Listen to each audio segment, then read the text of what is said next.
Outside the region itself, little is known of Ukraine and Moldova, but both are fascinating countries steeped in history and culture, unspoilt by the arrival of mass tourism. Sometimes the best experiences come with a leap into the dark, so why not step off the well-worn tourist trails and visit an area that represents one of Europe's last true wild frontiers. At over 600,000 square kilometres, Ukraine is the largest country in Europe and is home to some 45 million people. Situated on the banks of the Dnieper River, Kiev, Ukraine's capital and largest city, is the perfect place to start your holiday. Highlights here include the impressive Motherland statue, Independence Square, and the UNESCO World Heritage Site of St. Sophia Cathedral. Kiev is a vibrant city filled with a sense of optimism and energy as it forges its destiny in the 21st century.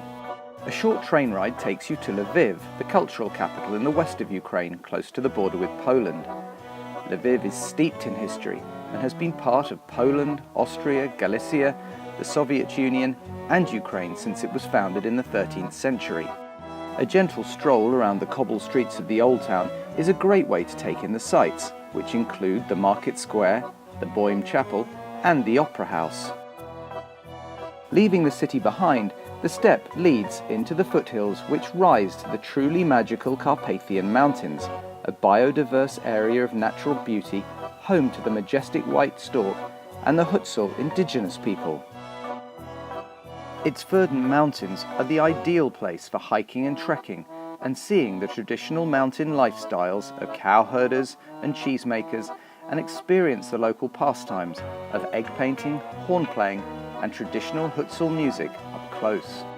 Close to the border with Moldova, the historic region of Bukovina boasts the truly impressive Khotin Fort, built in the 10th century by the Kievan Rus, and the enchanting Kamianets-Podilsky Castle, which once served as a defence for the idyllic historical city. If little is known about tourism in Ukraine, even less is known about tourism in Moldova. As the country least visited by tourists in Europe, Moldova is slowly finding its identity after gaining independence from the Soviet Union in 1991. In Soroka, the Cradle of Gratitude offers stunning views over the Dniester River, and the Old Fort sits handsomely on its banks, looking out to Ukraine on the other side. It's also home to the bizarrely wonderful Romany Hill, where Roma families live in an array of gaudy mansions, including ones with designs based on St. Paul's in the Vatican and the Brandenburg Gate. Slowly meandering downstream to Lvova, there are wonderful walks along the banks of the Dniester River, which takes in active troglodyte monasteries, before heading on to the picture-perfect village of Oche, with more prehistoric cave monasteries and a beautiful Orthodox church overlooking the fields below. Sirkova Winery is home to the second largest wine cellar in the world. Originally a limestone mine, it was converted into a wine cellar in the 1950s when the region supplied vast quantities of wine to the Soviet Union.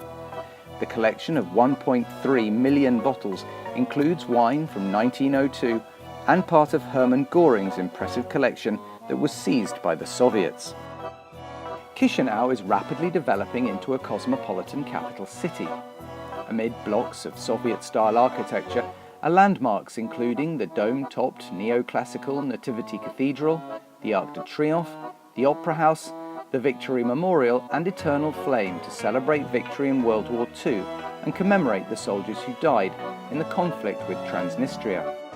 One of the most unusual places you'll ever visit is Transnistria, a self-proclaimed state that gained independence in 1992 after Russian-backed military action.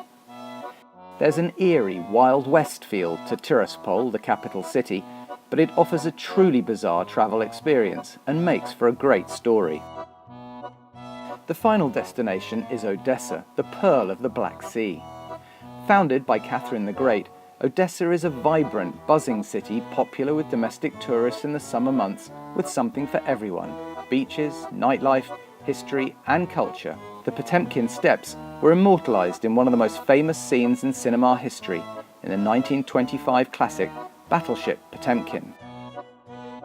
Outside the region itself, little is known of Ukraine and Moldova, but both are fascinating countries steeped in history and culture, unspoilt by the arrival of mass tourism. Sometimes the best experiences come with a leap into the dark, so why not step off the well-worn tourist trails and visit an area that represents one of Europe's last true wild frontiers?